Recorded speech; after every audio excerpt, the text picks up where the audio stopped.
कि हमारे 6-7 लोगों की जानें पिछले 9 तारीख को मैं आया था और फिर से मैं 9 तारीख को आया हूं। इस एक महीने में यहां भी घटनाएं घटी हैं।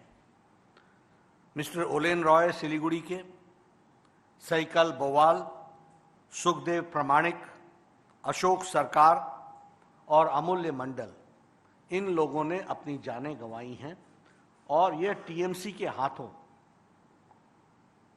उनके लोगों के द्वारा और इस तरीके का राजनीतिक द्वेष के साथ। और ये जो अमूल्य मंडल है, ये अपने बच्चे को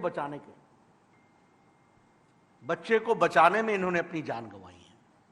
तो यह यहां की स्थिति है।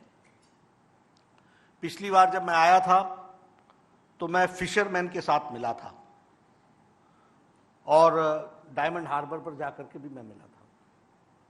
उस समय हम लोगों के सामने ये कहानी आई थी कि फिशरमैन बंगाल की धरती छोड़कर आंध्रा के कोस्टल रीजन में और उड़ीसा के कोस्टल रीजन में जाकर के बस रहे।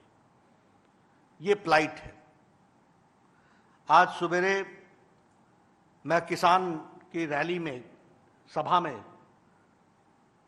ग्राम सभा जिसको बोलते हैं, बड़ी सभा, उसमें मैं गया था और जो किसानों का हाल जिस तरीके से हमको देखने को मिला है, बंगाल 29 स्टेट्स में से 24th स्टेट पर खड़ा है, जहां इनकम के दृष्टि से किसान 24वें स्थान पर खड़ा है out of 29 states.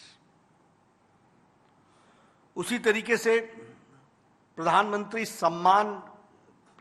Samman Nidhi, किसान सम्मान निधि, यह यहां लागू नहीं है। लगभग 26 लाख किसानों ने अपने आप को सेल्फ रजिस्टर कराया है, जिसको ममता जी ने परमिशन नहीं दी है। प्रधानमंत्री जी किसानों को सम्मान देना चाहते हैं, वह उनकी मदद करना चाहते हैं और इसके बीच में ममता जी बाधा बनकर के खड़ी हैं। और 26 लाख, वैसे 73 to 76 लाख अप्रॉक्सीमेटली किसान हैं जिनको किसान सम्मान निधि मिलना है। हाउसहोल्ड्स, परिवार 76 लाख, 73 to 76 लाख, तो उनको तो दिया नहीं, लेकिन 26 लाख लोगों ने जो सेल्फ रजिस्टर कराया उनको भी परमिशन नहीं दी है। This is the plight and Mamata ji बाधा बनी हुई हैं, इसको हमको समझना चाहिए। इसी तरीके से किसान सम्मान निधि ही नहीं, आज हम लोगों ने कृषक सुरक्षा अभियान, इसको हम लोगों ने शुरू किया है और हम सब लोगों ने शपथ आज ली है। 40,000 ग्राम सभाओं में हमारे लोग जाएंगे, ग्राम सभाएं करेंगे, किसानों से एक मुट्ठी चावल, एक मुट्ठी उनसे अनाज हम लेंगे।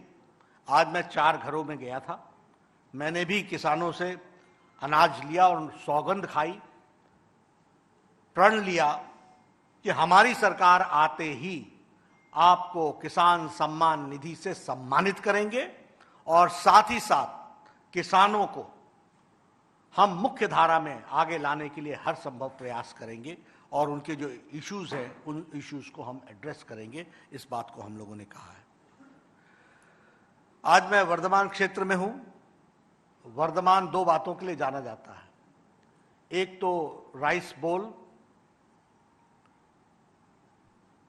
चावल का कटोरा, और दूसरा इंडस्ट्रियल हब। लेकिन जो दुर्दशा वर्धमान की हुई है, 47 में वेस्ट बंगाल का इंडस्ट्रियल आउटपुट 25% था, आज इंडस्ट्रियल आउटपुट 3% रह गया है। This is the plight of the situation.